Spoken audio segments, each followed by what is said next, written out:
give an energetic and warm welcome to the one and only Sandeep Maheshwari.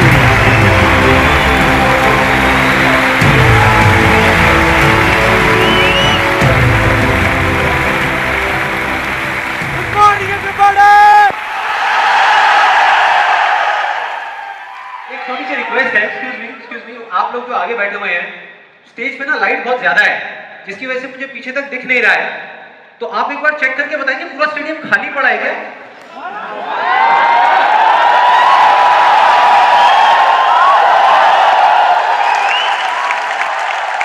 तो एक बार दोबारा try करते हैं थोड़ी और एनर्जी के साथ में। Good morning everybody.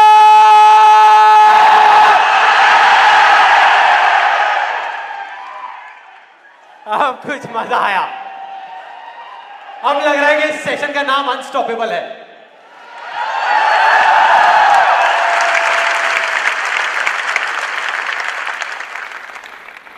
ओके, अब बात करते हैं मेरी। मैं इतना एक्साइटेड क्यों हो रहा हूं? देखो, बहुत सिंपल है। अपने हर सेशन से पहले 15 से 20 मिनट के लिए मैं अपनी आंखें बंद कर लेता हूं।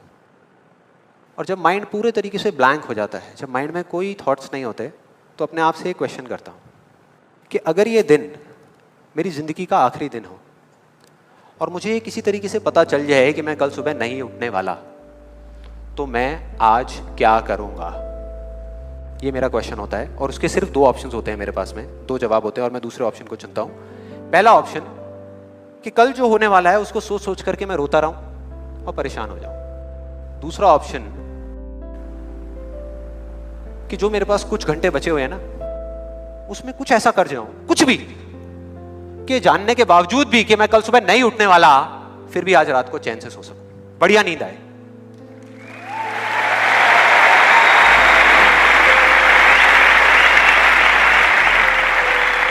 और इसीलिए आज यहां पर जो कुछ भी होने वाला है, जो कुछ भी, वो मेरे लिए सिर्फ एक सेशन नहीं है। जैसे जैसे सेशन आगे बढ़ेगा आपको समझ आएगा मैं बोल क्या रहा हूं। जैसे जैसे अब मैं आपको बताता हूं कि इस सेशन की शुरुआत कहां से हुई, कि मुझे इंस्पिरेशन कहां से मिली ये सेशन करने की। आज से 3 महीने पहले मेरे नाम से एक कुरियर आया ऑफिस में, और उस एनवेलप पे लिखा हुआ था the first life changing seminar of Sandeep Maheshwari. तो जब मैंने उसको देखा तो मुझे लगा किसी ने मजाक किया है, क्योंकि मुझे अच्छे तरीके से याद था कि जो मेरा फर्स्ट लाइफ चेंजिंग सेमिनार हुआ था वहां पे सिर्फ 20-25 लोग बैठे हुए थे एक छोटे से कमरे में, और किसी के हाथ में कोई कैमरा नहीं था। तो मेरे को लगा कि ऐसे ही किसी ने वो किया, लेकिन फिर पता नहीं मेरे मन में क्या आया, मैंने उस वीडियो को प्ले कर दिया। और जैसे ही मैंने वो वीडियो देखनी शुरू करी तो मेरे तोते उड़ गए। मैंने कहा यार, मतलब था मैं ही स्क्रीन के ऊपर, लेकिन लग मुझे ऐसा रहा था जैसे मैं किसी और को देख रहा हूं। और देखता रहा। जैसे ही वो वीडियो खत्म हुई, उसी टाइम मैंने ये ठान लिया, मैंने ये डिसाइड कर लिया कि अब चाहे कुछ भी हो जाए, अपनी लाइफ के इतने बड़े फेलियर को मैं अपने तक नहीं रखने वाला, इसको शेयर करूंगा पूरी दुनिया के साथ। और आप में से कुछ लोगों को याद भी होगा, मैं अपने इस एक्सपीरियंस के बारे में पहले भी आपको बता चुका हूं कि जब मैं पुणे के एक MBA कॉलेज में गया था और वहां जाकर के ब्लैंक हो गया था। याद है? कितने लोगों को याद है? याद है। तो तब मैंने आपको बताया तो था, लेकिन दिखाया नहीं था, क्योंकि मेरे पास में कुछ था ही नहीं आपको दिखाने के लिए, कोई वीडियो नहीं थी। तो आज मैं आपको दिखाने वाला हूं कि एग्जैक्टली तब क्या हुआ था।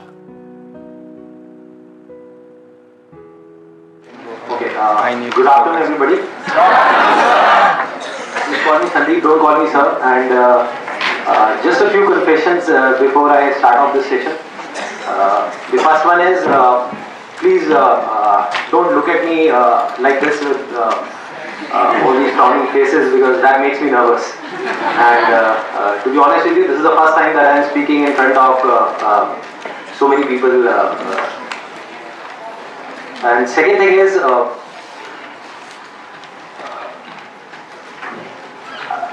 I'll be not talking about the theory part of it. I'll actually focus more on the practical side of how I did whatever I did. Okay, the second confession, which I forgot, that is. To be honest with you, I can speak in English, but the problem is you may understand what I am talking about, but I won't be able to understand what I am talking about. So it's better if I talk in Hindi. So, Then coming on to the point directly, the secret of what I feel is of my success. I started my career, I think, at the age of 13, and okay, so I'll come on Hindi. So I'm sorry. Yeah, so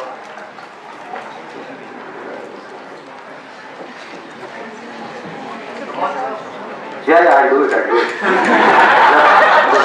Images बाजार start कर सकता हूँ तो ये भी कर सकता हूँ. So I think it's not that big a deal.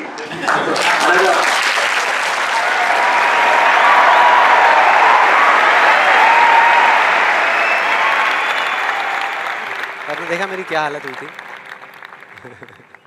I think सबका यही हाल होता है जब वहाँ पे स्टेज पे जाते हैं, इतने सारे लोग सामने बैठे होते हैं, सबका यही होता है. तो जब मैंने ये वीडियो देखी तो मेरे दिमाग में सिर्फ एक ही चीज़ चल रही थी, सिर्फ एक, कि ऐसा क्यों हुआ कि मैं अपना इतना बड़ा मजाक उड़वाने के बाद भी बाज नहीं आया, और क्या वजह है कि मैं वहाँ से यहाँ तक आ गया. लेकिन मुझे ना इसका एग्जैक्ट जवाब नहीं मिल रहा था. मतलब मुझे समझ नहीं आ रहा था कि इसके पीछे वजह क्या है. और फिर फाइनली एक दिन वो वजह समझ आई. मैंने एक कहानी पढ़ी कहीं पर, और उस कहानी के जब मैं अंदर तक गया तो मेरे को समझ आया कि हाँ, ये वजह है. ये कहानी है दो बच्चों की जो एक गांव में रहते थे. उनमें से एक 6 साल का था और एक 10 साल का. दोनों बहुत अच्छे दोस्त थे, बिल्कुल शोले के जय और वीरू जैसे. दोनों हमेशा साथ साथ रहते, साथ साथ खेलते, साथ साथ खाते पीते, साथ साथ नहाते धोते. नहीं, धोते नहीं, ये थोड़ा ज्यादा हो गया. तो एक दिन वो दोनों गांव से थोड़ा दूर निकल गए, और खेलते खेलते उनमें से जो बड़ा बच्चा था 10 साल वाला, वो एक कुएं में गिर गया और जोर जोर से चीखने चिल्लाने लग गया, क्योंकि उसको तैरना नहीं आता था. अब जो दूसरा बच्चा था, छोटा सा 6 साल का, उसने अपने आसपास में देखा और उसको कोई नजर नहीं आया, उसको कोई नहीं दिखा जिसको कि वो बुला सके हेल्प के लिए. और फिर उसकी नजर पड़ी एक बाल्टी पे जिस पे एक रस्सी बंधी हुई थी.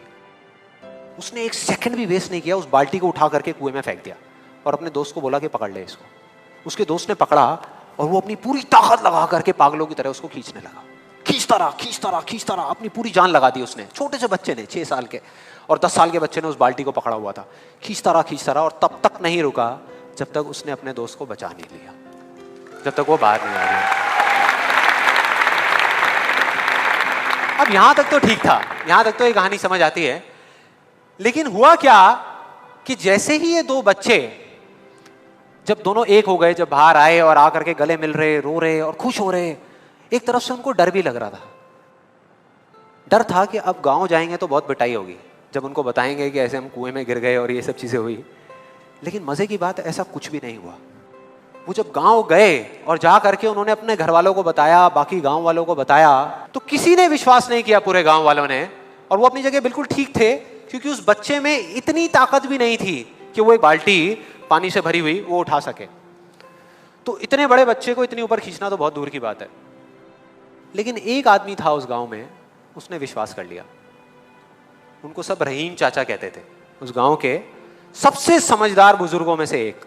और सबको लगा कि यार ये कभी झूठ नहीं बोलते, अगर ये कह रहे हैं तो जरूर कोई ना कोई बात होगी, कोई ना कोई वजह होगी जिस वजह से ऐसा कह रहे हैं. और फिर सारे गांव वाले इकट्ठे होकर के उनके पास में गए और जा करके बोले कि देखो जी, हमें तो कुछ समझ आ नहीं रहा, आप ही बता दो कि ऐसा कैसे हो सकता है. तो उनको हंसी आ गई. वो बोले कि यार इसमें मैं क्या बताऊं, वो बच्चा बता तो रहा है उसने कैसे किया. बाल्टी को उठा करके कुएं में फेंका, उसके दोस्त ने बाल्टी को पकड़ा, उसने रस्सी को खींचा और अपने दोस्त को बचा लिया. तो आपको पता तो है उसने कैसे किया, बच्चा बता तो रहा है, इसमें मैं क्या बताऊं. तो सारे गांव वाले उनकी शक्ल देख रहे. फिर कुछ देर बाद वो बोले कि सवाल ये नहीं है कि वो छोटा सा बच्चा ये कैसे कर पाया, सवाल ये है कि वो ये क्यों कर पाया, कि उसके अंदर इतनी ताकत कहां से आई है. और बोले इसका सिर्फ एक जवाब है, सिर्फ एक, कि जिस वक्त उस बच्चे ने ये किया, उस टाइम पे उस जगह पर दूर दूर तक कोई नहीं था उस बच्चे को यह बताने वाला कि तू ये नहीं कर सकता।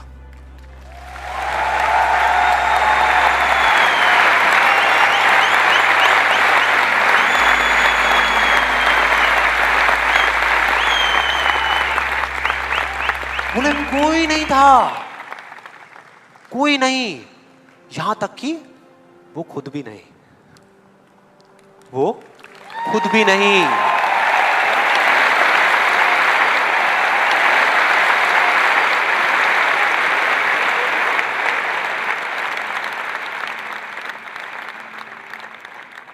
अब मैं आप लोगों से पूछता हूं कि अगर कुछ ऐसा हो जाए, अगर आपको भी उस बच्चे की तरह किसी की आवाज सुनाई ना दे जो आवाजें आपको रोकती है, ना किसी और की ना अपनी, तो क्या होगा? मजा आ जाएगा, राइट? उस बच्चे की तरह आपको भी कोई नहीं रोक पाएगा। You will be unstoppable, right? Yes और नो? यस और नो? यस और नो? थियोरेटिकली तो ये बात बहुत अच्छी लग रही है सुनने में, लेकिन अगर हम प्रैक्टिकली देखें तो सिर्फ यस बोलने से काम नहीं चलने वाला। ये आप सबको भी पता है और मुझे भी पता है। ये जो अनस्टॉपेबल बनने वाला काम है, उसके लिए क्या करना पड़ेगा? 2 दीवारें तोड़नी पड़ेगी। 2 दीवारें, पहली बनी है दूसरों की आवाज की, कि आपके ऊपर दूसरों की आवाजों का असर होना बंद हो जाए, और दूसरी आपकी खुद की आवाज। ये ज्यादा बड़ी दीवार है। तो अब देखते हैं कि इस पहली दीवार को कैसे तोड़ना है। उस कहानी में उस बच्चे के आसपास में कोई नहीं था उसको रोकने वाला, लेकिन क्या रियल लाइफ में ऐसा होता है? यस और नो? नो। क्या होता है कि हम एक काम करने की सोचते हैं, करना शुरू भी नहीं करते, सिर्फ सोचते हैं कि हमको ये काम करना है, और सामने से 4 लोग आ जाते हैं रोकने के लिए। 4 लोग आ जाते हैं तरह तरह की बातें करने के लिए कि ये नहीं हो सकता। अरे बड़ा इम्प्रैक्टिकल सा आइडिया है। जब कोई नहीं कर पाया तो तू क्या करेगा? होता है ऐसा? कितने लोगों के साथ ऐसा हुआ है? सबके साथ हुआ है और होता रहता है। और मेरे साथ तो पता नहीं कितनी बार हुआ है।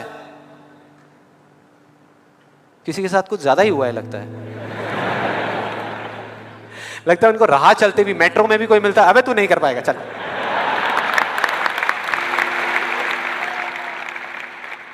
तो अब सवाल ये उठता है कि ऐसे में हम क्या करें?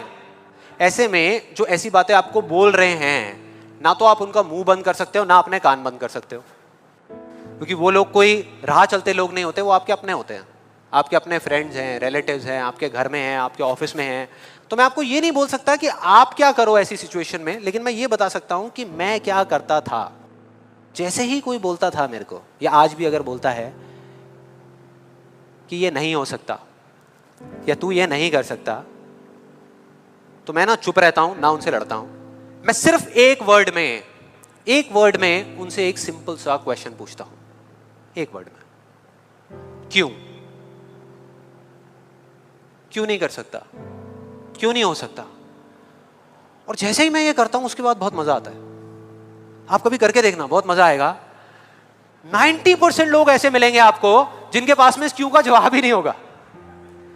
जवाब ही नहीं होगा। नहीं, वो सोच में पड़ जाते हैं। जैसे मैं पूछता ना क्यों, हाँ क्या, क्यों, ये कैसा सवाल है?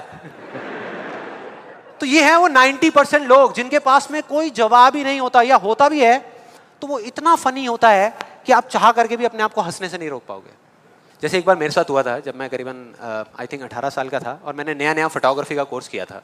तो हमारे घर में एक छोटा सा फंक्शन चल रहा था, और वहाँ पर मैं अपनी मदर के साथ और फादर के साथ में खड़ा हुआ कुछ बातें कर रहा था। इतनी देर में एक सामने से आंटी आई और आकर के बोली, संदीप। हाँ जी आंटी। बेटे क्या नया चक्कर चल रहा है तेरा आजकल? मैं डर गया। मैं मन ही मन सोच रहा, मैंने कहा इनको कैसे पता लगा मेरे नए अफेयर के बारे में? मैं और ही चला गया। फिर मैंने उनको देखा और डरते डरते उनसे मैंने कहा कि भाई आंटी जी क्या मतलब, मैं कुछ समझा नहीं, कौन सा चक्कर, क्या कौन सा? तो आंटी ने बोला, कहते क्यों तू ये फोटोग्राफी नहीं कर रहा आजकल? ये फोटोग्राफी का कोर्स नहीं किया तूने? तो उन्होंने बोला, मेरी थोड़ी सी जान में जान आई। मैंने कहा अच्छा, फोटोग्राफी की बात हो रही थी। फिर उन्होंने बोला, बेटा अगर तू बुरा ना माने तो एक बात कहूँ। मैंने कहा नहीं नहीं आंटी बोलिए ना। बेटे मेरी अगर तू माने ना, तो ये जो तू फोटोग्राफी के चक्करों में पड़ा है ना, ये सब बेकार की चीज़ें हैं। इससे अच्छा ये है कि तू कोई और ढंग का काम कर ले या अपनी पढ़ाई लिखाई में ध्यान दे। मैंने वही किया जो मैं हमेशा करता था। मैंने कहा क्यों आंटी जी, आपको ऐसा क्यों लगता है कि मेरा फोटोग्राफी में कुछ नहीं हो सकता, ये फोटोग्राफी बेकार की चीज़ क्यों है? तो उन्होंने जवाब दिया कि मेरी बहन का बेटा भी गया था बॉम्बे यही सब करने के लिए जो तू कर रहा है, और उसको 4 साल हो गए धक्के खा रहा है, उसका कुछ नहीं हुआ अभी तक। मैंने फिर सुना, फिर मैंने दोबारा से वही क्यों को ले आकर के चिपका दिया। मैंने उनसे पूछा, लेकिन आंटी मेरे को कुछ समझ नहीं आया कि अगर वो कुछ नहीं कर पाया तो मैं कुछ क्यों नहीं कर पाऊंगा? सीधा सा क्वेश्चन है यार।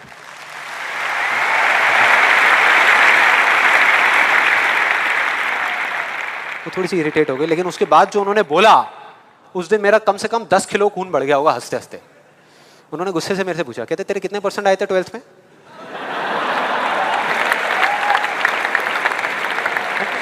मतलब फोटोग्राफी से इसका कोई कनेक्शन नहीं है दूर दूर तक, लेकिन उनका ये सवाल था कितने % आए थे तेरे 12th में? मैंने कहा जी 85% आए थे आंटी। फिर उन्होंने एक अजीब सा एक्सप्रेशन दिया, मेरे को ऐसे देखा जैसे कि मेरे से बड़ा बेवकूफ़ इस पूरी दुनिया में कोई नहीं है, और बोली उसके 92% आए थे।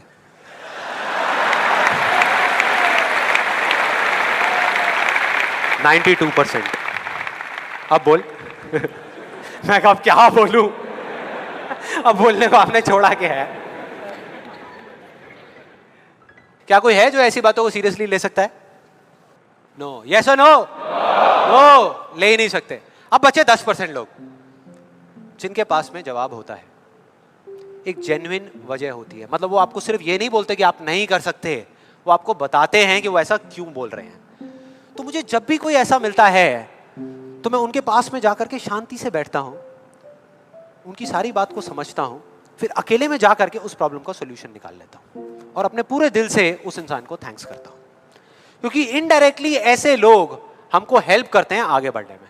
लेकिन इसका मतलब ये नहीं है कि उन 10% लोगों की बातों को मैं ज्यादा सीरियसली लेता हूं, या अगर मेरे को उसका जवाब नहीं मिलता तो मैं रुक जाता हूं। क्योंकि जवाब नहीं है इसका मतलब ये नहीं कि हम चलना बंद करते हैं। फॉर एग्जाम्पल, अगर हम अपने घर से ये सोच करके निकले हैं कि जब सारी लाइट्स ग्रीन हो जाएंगी तब मैं अपने घर से निकलूंगा, तो निकल पाएंगे कभी? कोई भी ऐसा कुछ आपको बोलता है आकर के कि आप ये नहीं कर सकते, तो समझ लेना कि वो बोल तो आपको रहा है, लेकिन उसका इशारा आपकी तरफ नहीं है। वो बस इतना सा कहना चाहता है क्योंकि मैं इस काम को नहीं कर सकता।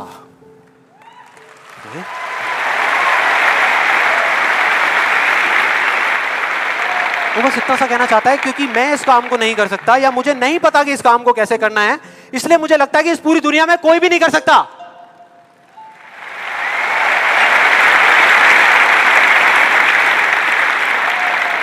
आप में से कितने लोगों ने कहावत सुनी है कि किसी पे जुल्म करना पाप है, लेकिन जुल्म सहना उससे भी बड़ा पाप है? कितने लोगों ने सुनी है? ऑलमोस्ट सबने सुनी है। बिल्कुल इसी तरह से कोई इंसान अगर जिंदगी में कुछ करना चाहता है ना, या कुछ बनना चाहता है, तो उसको जा करके ये बोलना कि तू ये नहीं कर सकता, उसकी हिम्मत को तोड़ना, उसकी उम्मीद को तोड़ना एक बहुत बड़ा पाप है। क्योंकि कई बार कुछ लोगों के पास में सिर्फ एक उम्मीद होती है और कुछ भी नहीं, लेकिन वहीं दूसरी तरफ किसी को इतना हक देना कि वो आ करके आपके सामने खड़ा हो जाए और आपको कुछ भी बोलता रहे, आपकी उम्मीद को तोड़ दे, आपकी हिम्मत को तोड़ दे, और आप चुपचाप खड़े खड़े उसको देखते रहो, कुछ भी ना कहो, कुछ भी ना करो, ये उससे भी बड़ा पाप है।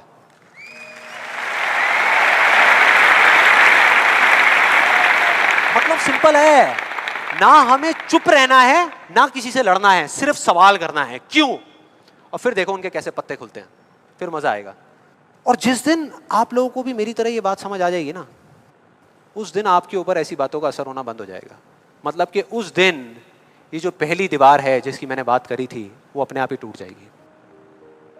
उसके बाद इस पूरी दुनिया में किसी में दम नहीं होगा कि वो आपको आगे बढ़ने से रोक सके, सिवाय एक इंसान के।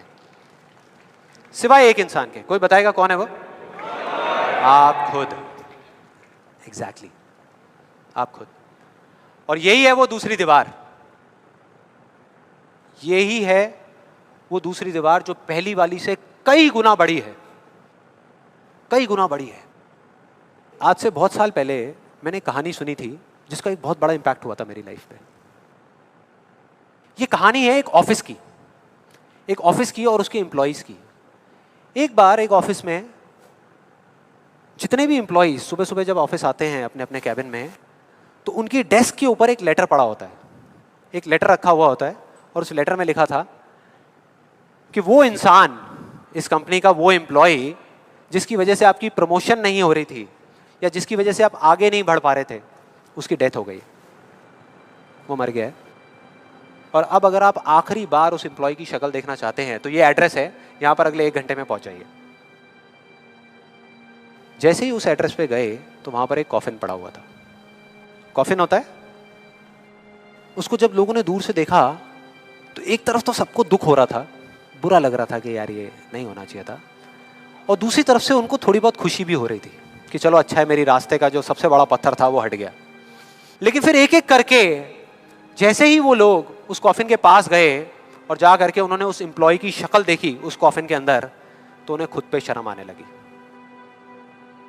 क्योंकि उस कॉफिन में कोई नहीं था, सिर्फ एक शीशा था, एक मिरर था जिसमें उनकी खुद की शक्ल दिख रही थी।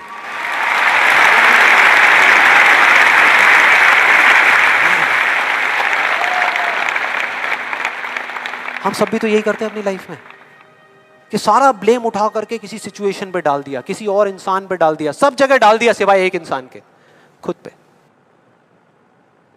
यहां पर कितने लोग इस बात को मानते हैं जो मैंने अभी अभी कही कि आपके रास्ते का सबसे बड़ा पत्थर और कोई नहीं, आप खुद ही हो? कितने लोग मानते हैं? सब लोग मानते हैं। लेकिन एक चीज और है यहां पर बहुत मजेदार, कि कोई भी इंसान, कोई भी, चाहे वो आप हो, चाहे मैं हूं, चाहे कोई भी है, वो जान करके अपने रास्ते का पत्थर क्यों बनेगा? अपना ही नुकसान क्यों करेगा? अपना ही दुश्मन क्यों बनेगा?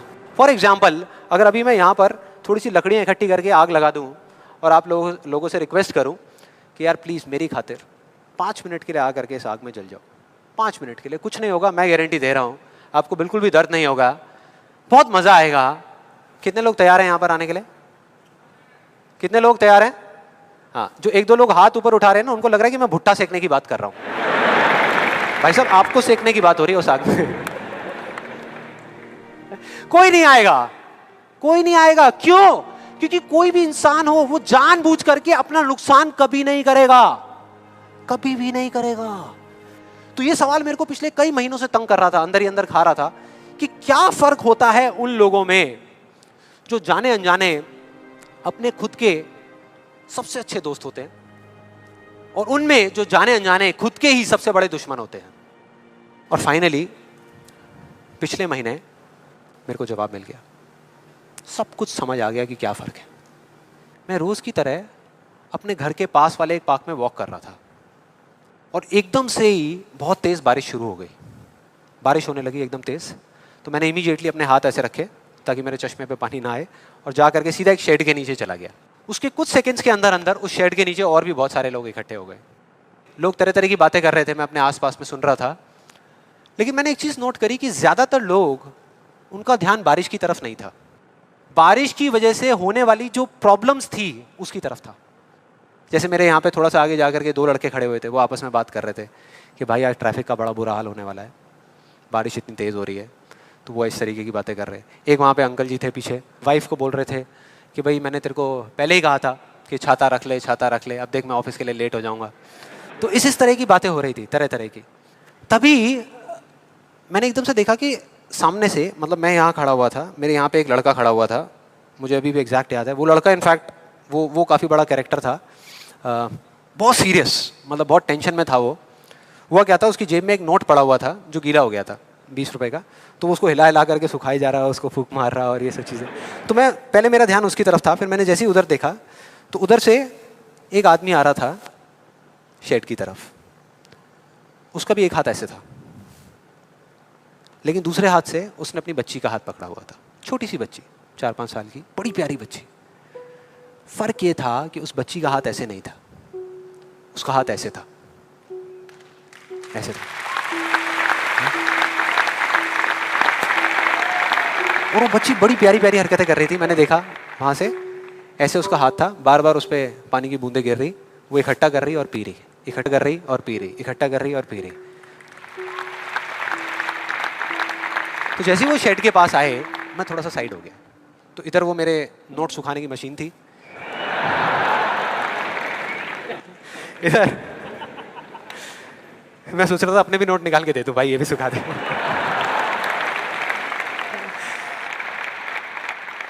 इधर वो बच्ची खड़ी हुई थी, वो छोटी सी प्यारी सी, और मेरा फिर पूरा ध्यान उस बच्ची की तरफ ही था, इतनी इतनी प्यारी बच्ची। और इधर उसके पापा अपने मोबाइल पे कुछ काम कर रहे थे। वो बच्ची को अभी भी चैन नहीं आया, शेड के नीचे आ गई, लेकिन अभी भी बार बार अपना हाथ बाहर निकाल के, एक हाथ से पापा को पकड़ा हुआ डर रही, दूसरे हाथ से ऐसे बाहर निकाल के बार बार पानी भर रही और पी रही। कभी पानी भर रही अपने मुंह पे फेंक रही। फिर थोड़ी देर बाद पता नहीं उसके मन में क्या आया, उसने अपने पापा से पूछा कि पापा ये बारिश रोज क्यों नहीं होती? बड़ा अजीब सा क्वेश्चन था।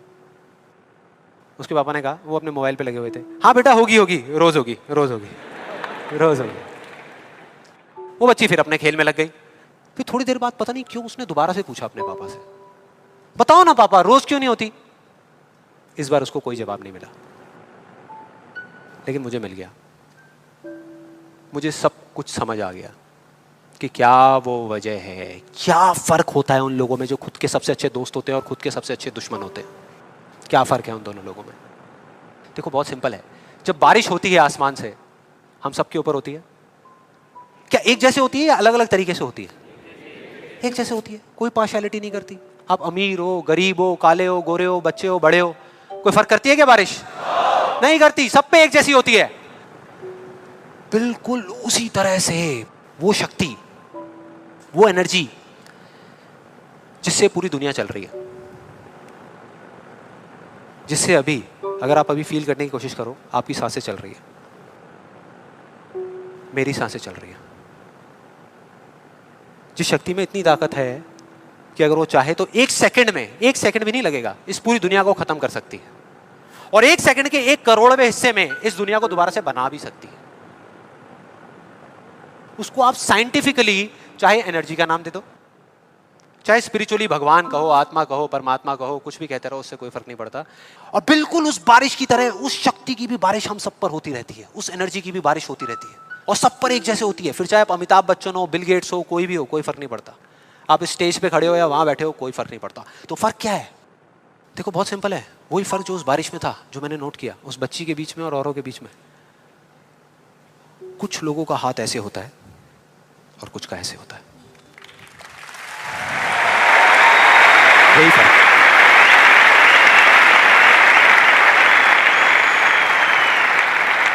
जिनका ऐसे होता है वो बारिश उन पर होती तो है, लेकिन छू करके बह जाती है, चली जाती है, उनके अंदर तक नहीं जा पाती, अपना काम नहीं कर पाती।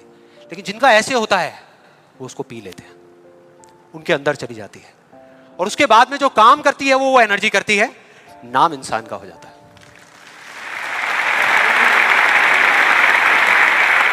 नाम हो जाता है कि वो कर रहा है, वो कर रहा है, वो कर रहा है। अरे कौन कर रहा है? वही एनर्जी पीछे से काम कर रही है। हम क्या कर सकते हैं?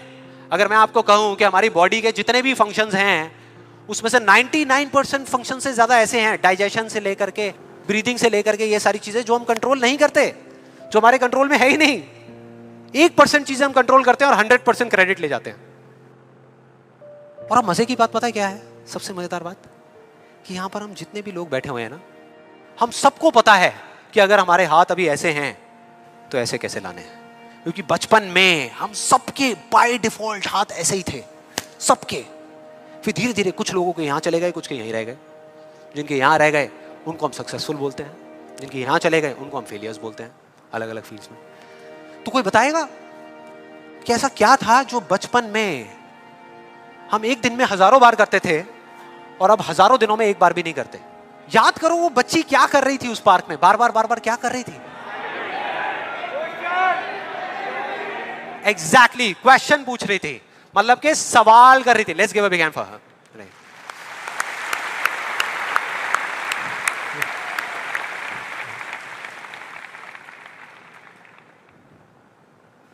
सवाल।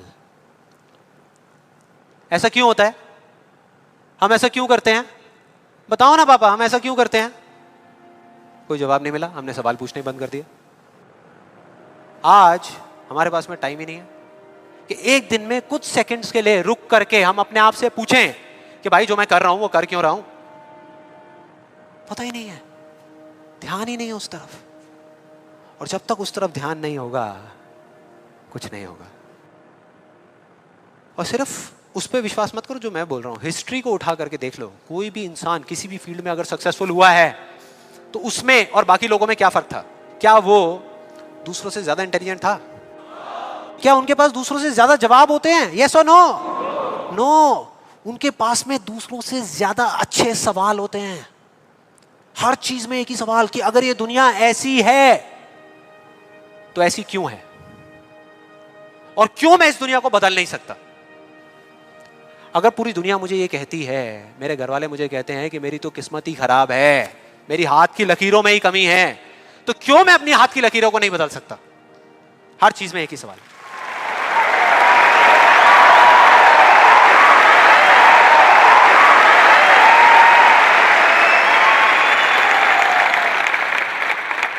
और दूसरी तरफ किसी फेलियर के पास चले जाओ, उनके पास आपको सिर्फ जवाब मिलेंगे, सवाल एक भी नहीं। सिर्फ एक्सक्यूजेस मिलेंगे, सिर्फ बहाने मिलेंगे, बस। सवाल पूछ ही नहीं रहे तो जवाब मिलेगा कहां से? कहां से मिलेगा? मिल ही नहीं सकता। तो मैं क्या कह रहा हूं कि लाइफ में आप जो कुछ भी कर रहे हो, जो भी, उससे कोई फर्क नहीं पड़ता, लेकिन अगर आपके पास में इस क्यों का बिल्कुल क्लियर जवाब है तो उस काम को आप पूरे विश्वास के साथ कर रहे हो। और अगर इस क्यों का जवाब ही नहीं है तो आप सिर्फ उस काम को अंधविश्वास पे कर रहे हो, जो आज नहीं तो कल टूटेगा ही टूटेगा। फॉर एग्जाम्पल, मैं आपको एक रियल लाइफ एग्जाम्पल से बताता हूं। क्या कभी आप लोगों के साथ ऐसा कुछ हुआ है कि घर में कोई बड़ा सा फंक्शन चल रहा हो, जैसे किसी की शादी हो रही हो और वहां पे कोई रिलेटिव बीमार हो गया? हुआ है? कितने लोगों के साथ हुआ है ऐसा? हुआ है। तो ऐसे में क्या होता है? क्या होता है? जैसे ही एक किसी की तबीयत खराब होती है तो बाकी लोग क्या करते हैं? डॉक्टर बन जाते हैं, अपनी अपनी राय देते हैं आकर के। सो मेरी फैमिली में भी एग्जैक्टली बिल्कुल ऐसा ही हुआ था। मेरी एक कजिन सिस्टर की शादी थी और मेरे एक अंकल आए हुए थे अब्रॉड से। उनकी तबीयत खराब हो गई, उनको बुखार हो गया, और जैसे ही एक एक करके सब लोगों को पता लगा तो सब लोग आए और आ करके अपने अपने आइडियाज देने लगे। एक आंटी जी आई, काढ़ा बना करके, अपना अदरक का, तुलसी का, शहद का वो काढ़ा बना करके, बेटा ये पी लो, 2 घंटे में ठीक हो जाओगे, बुखार अभी उतर जाएगा, बहुत पुराना नुस्खा है। उसके बाद में एक अंकल आए, बड़े फनी, वो आ करके उन्होंने ऐसे उनके सर पे हाथ रखा, गर्म हो रहे हैं। फिर उन्होंने कहा कुछ नहीं है, इनको ठंडी बर्फ़ की पट्टियाँ कर दो, अभी सारा बुखार उतर जाएगा। ऐसे सब तरह तरह के लोग आ रहे थे, तरह तरह के, और अपने अपने आइडियाज़ दे रहे थे। सबको पूरा विश्वास था कि ये करने से वो ठीक हो जाएंगे, उनका बुखार उतर जाएगा। लेकिन इसका बिल्कुल उल्टा हुआ। अगले दिन सुबह उनका बुखार कम होने की बजाय और बढ़ गया, तेज हो गया। और अब ऐसे में बड़ा मजा आता है कि जो लोग जितना ज्यादा कॉन्फिडेंट थे ना अपने नुस्खे को लेकर के, वो उतना ही पीछे हट गए। उनका जवाब था कि भाई मैं तो कल ही कह रही थी कि डॉक्टर को बुला लो, किसी ने मेरी सुनी नहीं। डॉक्टर आया, वहाँ पे आ करके उसने पूरा चेकअप किया, कुछ टेस्ट बताए, शाम तक रिपोर्ट्स आई और पता लगा कि उनको मलेरिया था। डॉक्टर को जैसे ही पता लगा उसने कुछ दवाई दी और अगले कुछ दिनों में वो बिल्कुल ठीक हो गए। तो क्या फर्क था डॉक्टर में और बाकी लोगों में? डॉक्टर ने कुछ भी करने से पहले, मतलब कि अपना इलाज शुरू करने से पहले, कोई भी नुस्खा बताने से पहले ये पता लगाया कि उनको बुखार क्यों हुआ, और बाकी किसी ने ये पता लगाना जरूरी ही नहीं समझा कि उनको बुखार हुआ क्यों। डॉक्टर को पता था कि उस बीमारी का कॉज क्या है, उसकी जड़ क्या है, उसकी वजह क्या है, और इस वजह से उसको पूरा विश्वास था कि मैं ये दवाई दूंगा और वो ठीक हो जाएंगे। बाकी सब जो कह रहे थे कि हमको विश्वास है, उनको सिर्फ अंधविश्वास था कि वो ठीक हो जाएंगे, वो विश्वास नहीं था।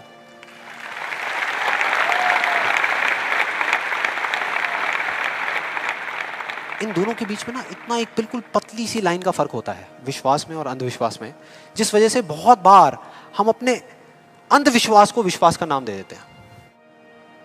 और इसका आज की डेट में सबसे बड़ा एग्जाम्पल, सबसे बड़ा, वो है लॉ ऑफ अट्रैक्शन। सुना है यहाँ पे? कितने लोगों ने सुना है लॉ ऑफ अट्रैक्शन के बारे में? ऑलमोस्ट सबने सुना है। अब ये बहुत मजेदार है, लॉ ऑफ अट्रैक्शन। मुझे बहुत लोग मिल चुके हैं, मतलब काफ़ी लोग मिले हैं जो आ करके मुझसे पूछते हैं कि भाई आपके हिसाब से आपको क्या लगता है कि लॉ ऑफ अट्रैक्शन काम करता है या नहीं करता। तो मेरा सिंपल सा जवाब होता है कि अगर आप मेरा जवाब चाहते हो तो जवाब है हाँ, कि ये काम करता है। साइंटिफिकली जिसको बोलते हैं law of cause and effect, और स्पिरिचुअली जिसको बोलते हैं लॉ ऑफ कर्मा, ये उसके ऊपर बेस्ड है। तो इसमें कोई शक नहीं है कि ये काम करता है, लेकिन वैसे नहीं जैसे कि कुछ लोग अपनी बुक्स के थ्रू और वीडियोस के थ्रू इसके बारे में बता रहे हैं, वैसे नहीं। आप में से कितने लोगों ने वीडियो देखी है? बहुत सारे लोगों ने देखी है, तो आप शायद समझ जाएंगे। बाकी लोगों के लिए मैं थोड़ी एक्टिंग करके दिखाता हूँ, अपना वो थोड़ा फिरंगी स्टाइल में, वो जो डबिंग करके बोलते हैं ना, ये बिल्कुल एक अलादीन के चिराग जैसा है।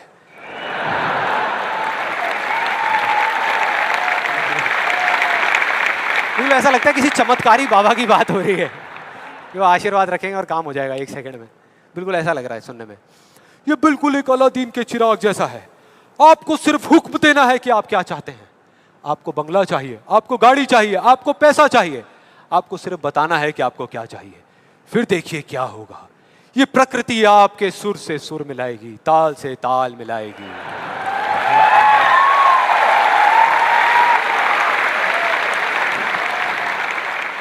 और उसके बाद बड़ा मजा आता है। एक बंदा आता है वहां पे उस वीडियो में, वो आकर के कहता है अच्छा इतना आसान है, तो मैं 3 लड़कियों के साथ डेट पे जाना चाहता हूं। 3 लड़कियों के साथ।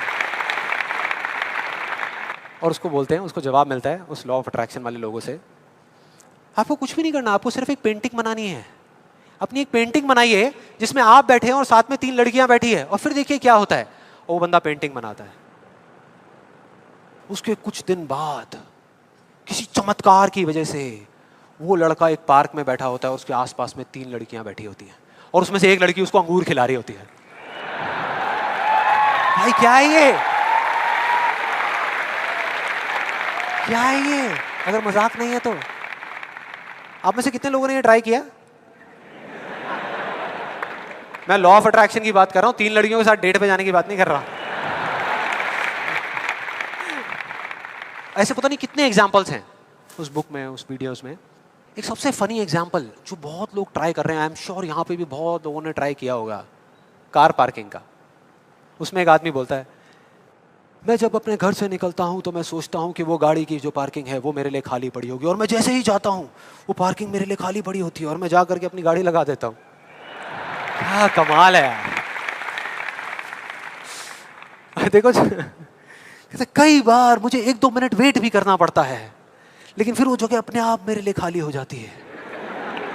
मैं क्या करता हूँ, मैं सिर्फ सोचता हूँ वो जगह मेरे लिए खाली। कमाल है यार। हाँ, बढ़िया लग रहा है ना सुनने में, अच्छा लगता है। ये सारी बातें सबको अच्छी लगती है, किसको नहीं लगेंगी? सच बताऊं, मुझे भी अच्छी लगेंगी सुनने में। बुरी किसको लगेगी? कि सोचना शुरू कर दो और गाड़ियों की पार्किंग मिलनी शुरू हो जाएगी। ये आई एम श्योर बहुत लोगों ने ट्राई किया होगा। कितने लोगों ने ट्राई किया है? आपके हिसाब से काम करता है ये? अच्छा, एक सवाल है, हमेशा करता है या कभी कभी करता है? कभी कभी करता है। लेकिन फिर वो एक लॉ कैसे हुआ? लॉ उसे कहते हैं जो एक ही कंडीशन में अगर सेम कॉज हो तो उसका सेम इफेक्ट आना चाहिए, उसको लॉ कहते हैं। सिंपल है भैया। अगर कंडीशन सेम है, आप एक ही जमीन पे 2 बीज बोओगे आम के, तो दोनों आम के पेड़ ही बनेंगे, एक एप्पल का पेड़ नहीं बन सकता। सीधा सा फंडा है। तो इसका मतलब कहीं ना कहीं कुछ कंफ्यूजन है, कुछ गड़बड़ है। तो मैं एक बहुत बड़ा यहाँ पर एक कमिटमेंट करने वाला हूँ, एक बहुत बड़ा चैलेंज करने वाला हूँ इन वीडियोस के अंदर। मेरा ओपन चैलेंज है उन लोगों को जिन्होंने ये बुक लिखी है और जिन्होंने वीडियोस बनाई है, क्योंकि उनसे ज़्यादा कौन जानता है इस लॉ के बारे में। वो जानते हैं कि वो क्या कह रहे हैं, वो समझते हैं कि वो क्या कह रहे हैं। तो मेरा ओपन चैलेंज है कि हम एक शर्त लगाते हैं, इस दुनिया में कहीं पर भी एक पार्किंग लॉट चूज करेंगे जो थोड़ा सा बिजी रहता हो, और वहां पर वो एक स्पॉट आइडेंटिफाई करेंगे, पार्किंग का स्पॉट, और अपने लॉ ऑफ अट्रैक्शन की पूरी पावर लगाएंगे। लगा सकते हैं, क्या दिक्कत है? सोचना ही तो है। सोचते रहेंगे, फील करते रहेंगे, मेरे को ये जगह मिलेगी मिलेगी मिलेगी। करो। जिस दिन उनको वो जगह मिल गई, मेरा एक कमिटमेंट है और मैं ये ओपन चैलेंज कर रहा हूं, उनको मैं 1 लाख रुपए दूंगा। और जिस दिन नहीं मिली, उन्हें मुझे सिर्फ 10,000 रुपए देने हैं। सिर्फ 10,000 रुपए, मतलब 1 का 10। कुछ लोगों का दिमाग चलना शुरू हो गया, अबे ये बढ़िया यार, मैं जा रहा हूं, मैं आ रहा हूं इस चैलेंज के लिए। कितने लोगों को लगता है कि वो आएंगे, इस चैलेंज को एक्सेप्ट करेंगे? कितने लोगों को लगता है नहीं आएंगे? वो नहीं आएंगे, वो आ ही नहीं सकते, क्योंकि उन्हें भी पता है कि सच क्या है और झूठ क्या है। वो सब अच्छे तरीके से इस बात को जानते हैं, क्योंकि मैं जिस लॉ के बेसिस पे बात कर रहा हूं, मैं कोई थियोरेटिकल कॉन्सेप्चुअल बात नहीं कर रहा, मैं बात कर रहा हूं लॉ ऑफ प्रोबेबिलिटी के बेस पे, जिसके बेस पे इस दुनिया के सारे कैसीनोस चल रहे हैं। एक बिजी पार्किंग है 100 गाड़ियों की, उनको उस स्पॉट पे पार्किंग मिलने की प्रोबेबिलिटी क्या है? 1:100 एग्जैक्टली, 1%। उनको नहीं मिलने की क्या है? 99:100। मतलब यहां पर एक बहुत बड़ा मैसेज है, जरूरी नहीं है जो बातें सुनने में अच्छी लग रही हैं वो एक्चुअल में अच्छी हो। यहां किसी ने बैंक लोन लिया हुआ है? किसी ने कोई बैंक लोन लिया हुआ है? हाँ, तो जो आपने बैंक लोन लिया हुआ है, आपकी मंथली EMI जाती होंगी बैंक को, इंस्टॉलमेंट जाती होंगी, जाती हैं? तो अब मैं आपको 2 ऑप्शंस देने वाला हूं, 2 ऑप्शंस। आप बताना आपको सुनने में कौन सा ऑप्शन ज्यादा अच्छा लग रहा है। पहला ऑप्शन कि आप जो काम कर रहे हो उसको पूरा दिल से करो, दिन रात करो, खूब काम करके जो आप पैसा कमाते हो उससे वो इंस्टॉलमेंट्स पे कर दो। दूसरा ऑप्शन है कि आपको ये सोचना है कि बैंक अपना जो लोन है वो माफ कर देगा और अपना पैसा वापस मांगना बंद कर देगा, और रातों रात कहीं से आपके कोई दूर के अंकल आपको 25-25 हजार रुपए महीने के चेक भेजना शुरू कर देंगे। कौन सा ऑप्शन ज्यादा अच्छा लग रहा है सुनने में, पहला या दूसरा? दूसरा। यही वजह है, इसी वजह से ये सब हो रहा है। वो जो झूठ बोल रहे हैं ना, उनकी कोई गलती नहीं है, वो ही बोल रहे हैं जो लोग सुनना चाहते हैं, और वो नहीं जो सच है, क्योंकि सच बहुत कम लोग सुनना चाहते हैं। इस वजह से सारी चीजें हो रही हैं।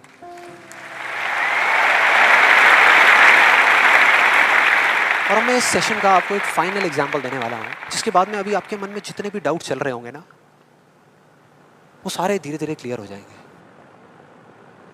ये एग्जांपल है 2 लड़कों का, 2 लड़कों का जिनकी एज है 18 साल, और दोनों का एक ही डिजायर है कि मेरे को एक BMW गाड़ी चाहिए।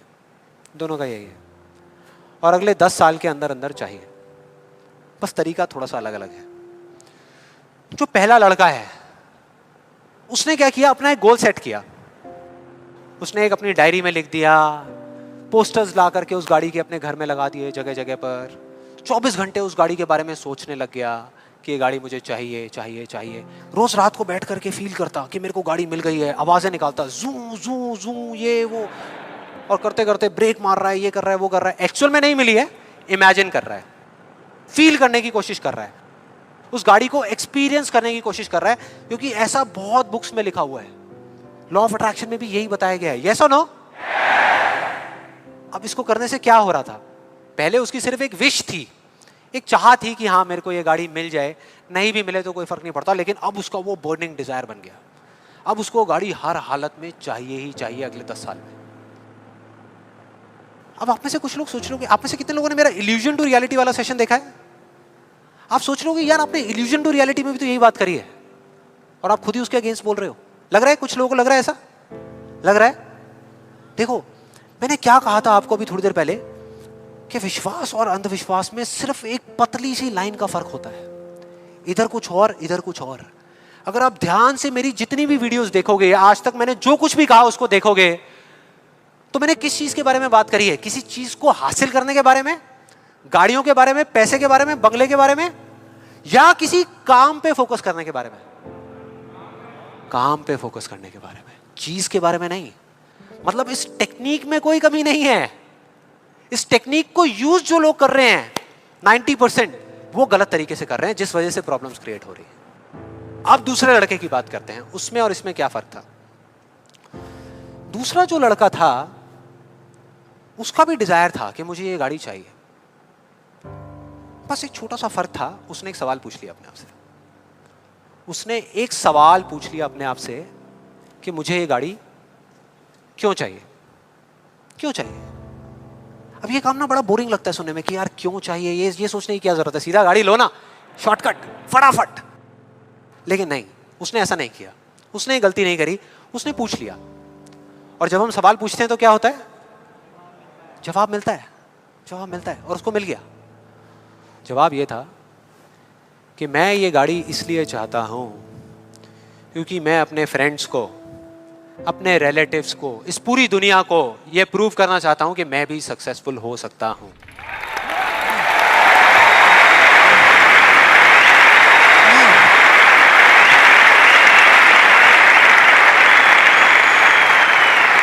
तो उसको जवाब मिल गया कि मैं ये इसलिए चाहता हूं क्योंकि मैं प्रूव करना चाहता हूं। फिर उसने दोबारा सवाल किया कि क्यों, मैं क्यों अपने आसपास वालों को, इस पूरी दुनिया को ये प्रूव करना चाहता हूं, क्यों करना चाहता हूं? और फिर उसको एक जवाब मिला, क्योंकि मेरे आसपास में जितने भी लोग हैं वो सब यही कर रहे हैं। उसने एक आखिरी सवाल पूछा और जब उसका जवाब मिला ना तो वो हिल गया, उसके सारे फंडे क्लियर हो गए। वो सवाल था कि सब ऐसा क्यों कर रहे हैं, और उसको जवाब मिला, सब ऐसा इसलिए कर रहे हैं क्योंकि सब ऐसा ही कर रहे हैं। बस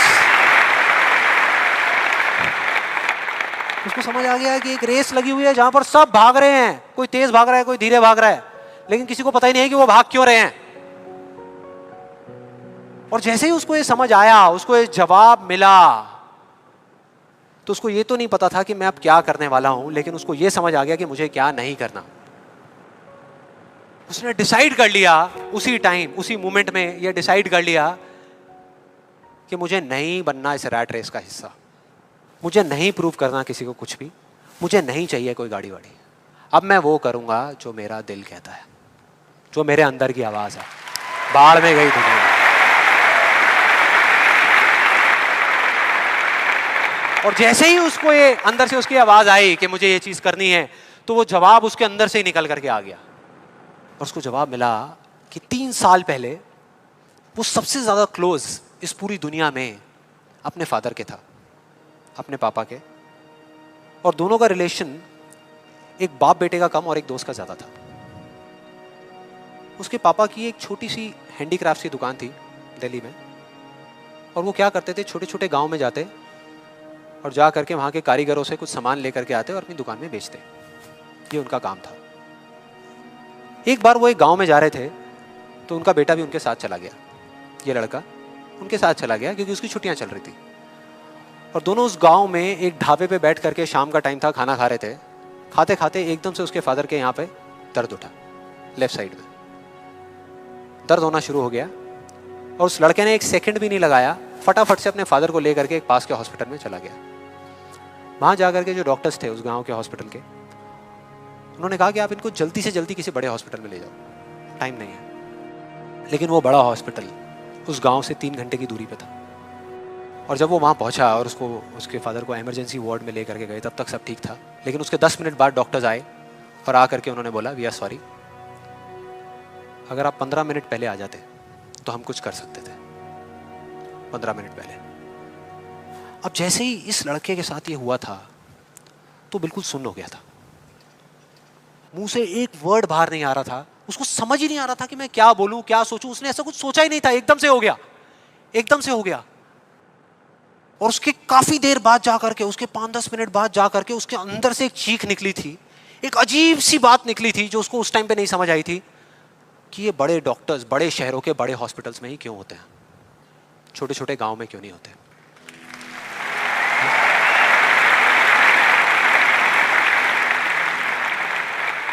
उस टाइम उसको नहीं समझ आया, आज समझ आ गया। उसको समझ आ गया कि मेरे साथ ऐसा क्यों हुआ था, जिससे कि मैं एक डॉक्टर बनूं और जा करके छोटे छोटे हॉस्पिटल्स में काम करूं, ना कि एक गाड़ी खरीदूं।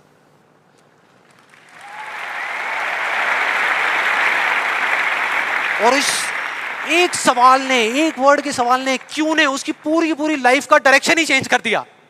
जहां एक तरफ उससे एक दिन में 1 घंटा भी पढ़ाई नहीं होती थी, अब वो दिन में 12-12 घंटे पढ़ने लगा। उसके कुछ साल बाद वो एक हार्ट सर्जन बन गया और जा करके कुछ बड़े हॉस्पिटल्स में बड़े डॉक्टर्स को असिस्ट करने के बाद में छोटे छोटे गांव में चला गया। ये थी उस दूसरे लड़के की कहानी।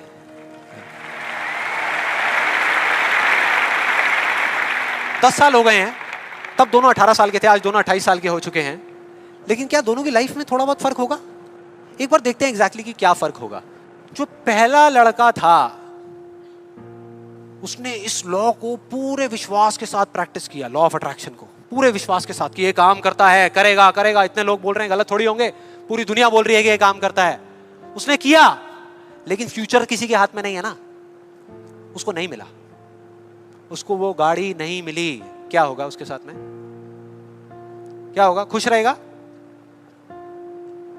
टूट जाएगा, पागल हो जाएगा, बिखर जाएगा, समझ ही नहीं आएगा कि हो क्या रहा है मेरे साथ। यह है एक सिचुएशन। दूसरी सिचुएशन कि उसको BMW गाड़ी नहीं मिली लेकिन होंडा सिटी मिल गई। अब क्या होगा? खुश रहेगा? रह ही नहीं सकता, रह ही नहीं सकता, क्योंकि ये गोल सेटिंग करके और ये सब करके उसने अपने डिजायर को बढ़ा लिया, अपने अंधविश्वास को इतना बढ़ा लिया कि अब उसको वो ही गाड़ी चाहिए और किसी गाड़ी से उसका काम ही नहीं चलने वाला। जबकि अगर दूसरे एंगल से देखा जाए तो एक 28 साल के लड़के के लिए जो मिडिल क्लास बैकग्राउंड से बिलोंग करता है, अपने पैसों की होंडा सिटी गाड़ी खरीदना भी बहुत बड़ी बात होती है, राइट? बहुत बड़ी बात होती है। अब तीसरी सिचुएशन ये बहुत इंटरेस्टिंग है। मान लो 10 साल में एक चमत्कार हुआ, उसने कई तरह के काम करे और उसको BMW गाड़ी मिल गई। अब क्या होगा? खुश रहेगा?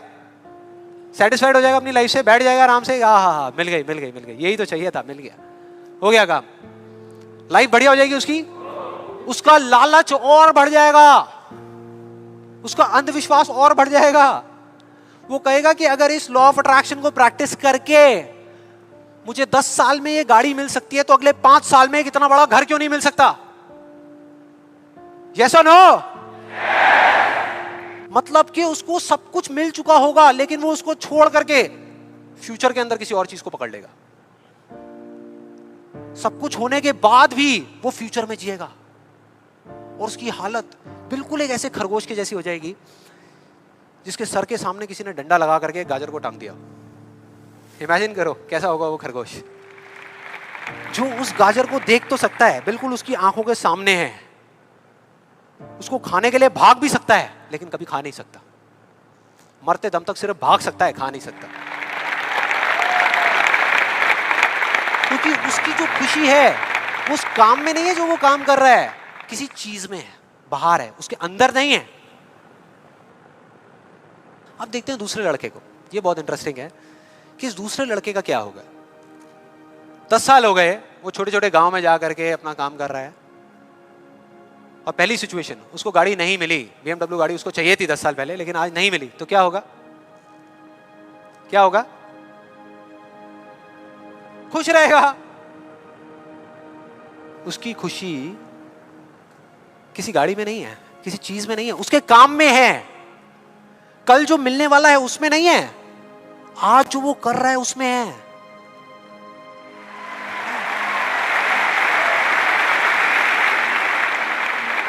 दूसरी सिचुएशन, उसको BMW नहीं मिली, होंडा सिटी मिल गई, तो क्या होगा? तो भी खुश रहेगा, बहुत खुश रहेगा, एब्सोल्युटली।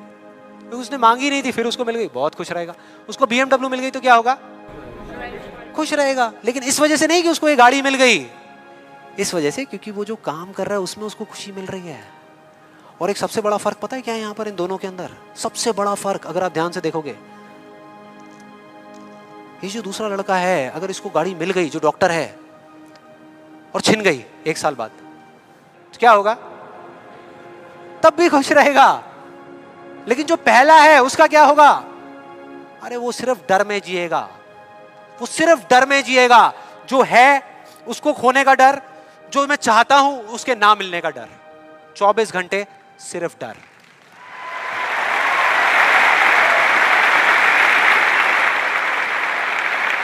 डर ही डर, सब कुछ होगा उसके पास में लेकिन फिर भी अंदर से डरा हुआ होगा, यार कोई मेरी ये गाड़ी ले ना ले, अरे कोई इस पे स्क्रैच ना मार दे।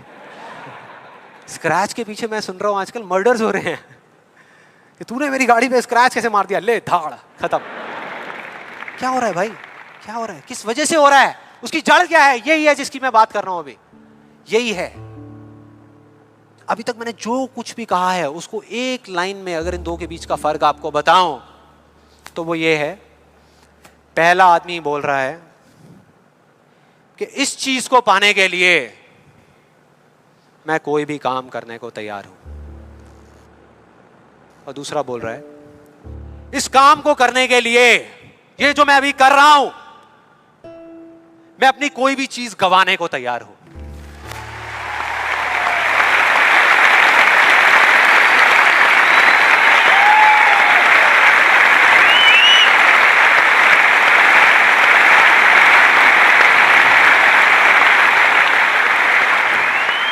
एक की जिंदगी का मकसद है, जो पहला है पाना, हासिल करना, उस चीज पे कब्जा करना किसी भी तरीके से, बस वो चीज मेरे हाथ में आ जाए। फिर चाहे इसके लिए उसको धर्म के रास्ते पे चलना पड़े या अधर्म के, वो चलेगा। उसको सही काम करना पड़े या गलत करना पड़े, वो करेगा। लेकिन दूसरा, उसके लिए अपने अंदर की आवाज को सुन करके, अपने अंदर की मतलब कि अपने दिल की आवाज को सुन करके किया गया कर्म ही इस दुनिया का सबसे बड़ा धर्म है।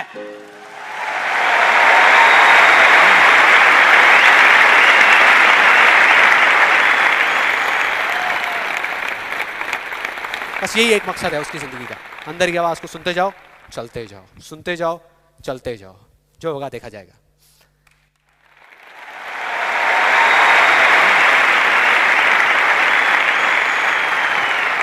और इस गलत फहमी में मत रहना कि जो पहला है उसको दूसरे से ज्यादा मिलेगा, ये सोचना भी मत।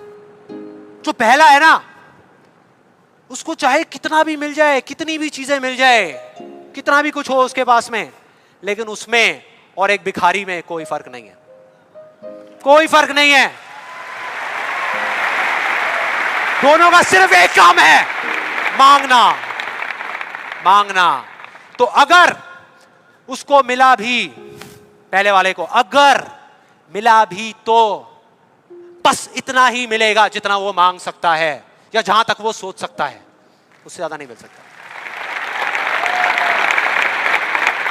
लेकिन जो दूसरा है,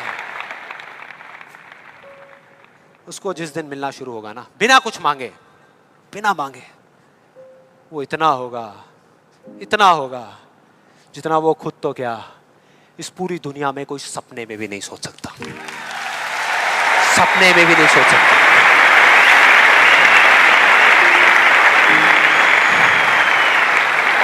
और इसका जो मैं आपको बोल रहा हूं, एक जीता जागता एग्जाम्पल आपके सामने खड़ा है।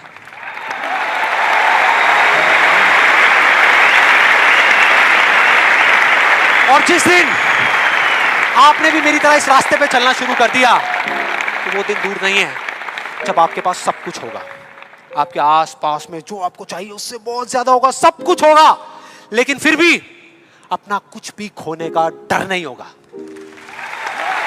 चला जाए, चला जाए, चला जाए, ये जाए, वो जाए, कुछ भी जाए, कोई डर नहीं है। और ये डर नाम की दीमक है ना, जो लोगों की आंखों में दिखती है, जो अंदर ही अंदर लोगों को खोखला कर रही है, वो आपके अंदर जाना तो दूर, आपको छू भी नहीं पाएगी, छू भी नहीं पाएगी। You'll be fearless! ना जीने का लालच, ना मरने का डर। जो करोगे यहां से करोगे।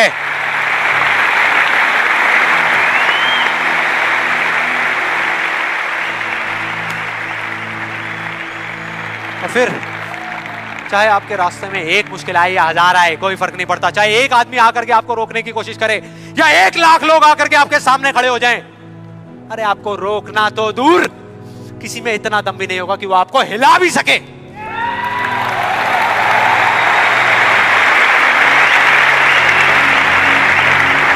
क्योंकि उस दिन आप पर खुद उसका हाथ होगा।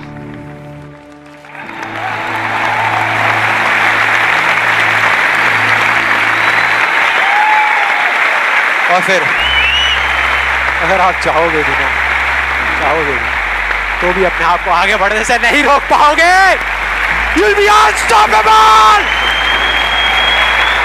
You will be unstoppable!